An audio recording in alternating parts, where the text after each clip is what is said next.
The stage was set for a classic. The Catholic League's Orchard Lake St. Mary's, 10-2, back in the finals for the first time since 2004. Taking on the OK Conference's East Grand Rapids, 12-1, and the defending state champs. The Eaglets found themselves this year in D3. First possession and capping a 9-play, 65-yard drive, Dominique White. 8th rushing touchdown in the postseason, 7-0 Eaglets. Late in the first, OLSM on the move again. Robert Bolden heaves it to Taylor Peruski, 26-yard completion down to the East Grand Rapids 19.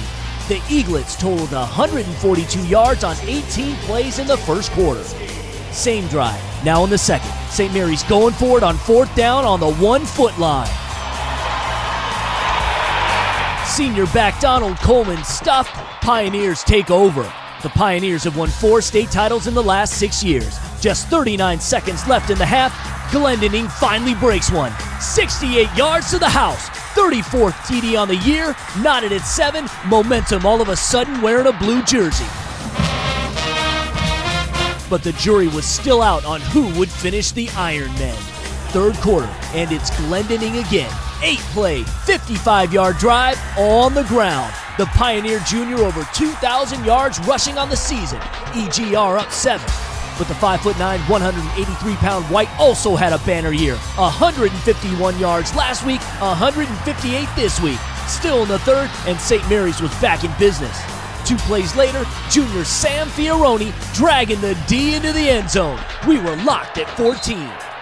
In the fourth, the Eaglets had their opportunities, including right here. The normally sure-handed White, if he catches it, he's probably gone. Instead, we would see overtime in the finals for the first time in 5 years. When we return, one of the most memorable finishes in state history. A game no one deserved to lose, but somebody had to win. Stick around. State Champs will be right back. Let's go, fellas. Let's go. We worked since August for this. Just the 9th game to see overtime in the finals, and both teams traded field goals in the first frame. In the second OT, St. Mary's would strike first. 4th down, and going for it from the 2, White untouched. 24-17 Eaglets. East answered back with a score of its own. The Blair brothers tandem getting it done. A third OT was needed, and from here on out, both teams dancing their way into the history books. After an EGR TD made it 31-24, 3rd and goal. Dominique White again, his 3rd, and what a battle. Only 5 penalties and no turnovers in the entire game. Eaglets forced a 4th OT. Here we go, Eaglets, here we go! Here we go, Eaglets, here we go! Back with the ball, St. Mary's deciding to go for it again on 4th and goal from the 1. Robert Bolden powering his way in. St. Mary's up 6. And there was more drama than an episode of The Real World. Setting up for the extra point, it's a fake. The holder, Chris Morris, under pressure, finding Deion Sims in the back of the end zone. Are you kidding me? Gutsy call. Now it's do or die for the Pioneers. And it was 4th down from the 1. Joe Glendening plunges his way in, but they weren't out of the woods yet. They must go for 2 or it's over. This how you want to play a state championship game. This how you want to play a state championship game. Once again, the game hanging in the balance. And once again, the Blair brothers deliver. Calvin to Chris, just like the backyard.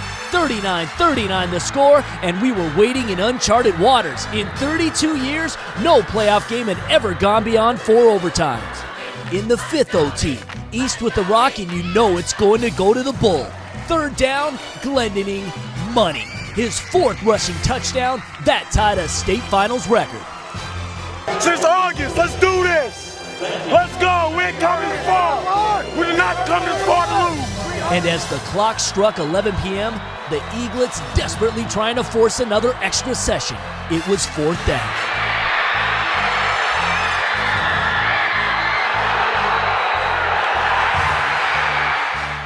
It took 3 hours and 25 minutes to decide it. The longest game in MHSAA history. East Grand Rapids wins their 8th state title, 46-39.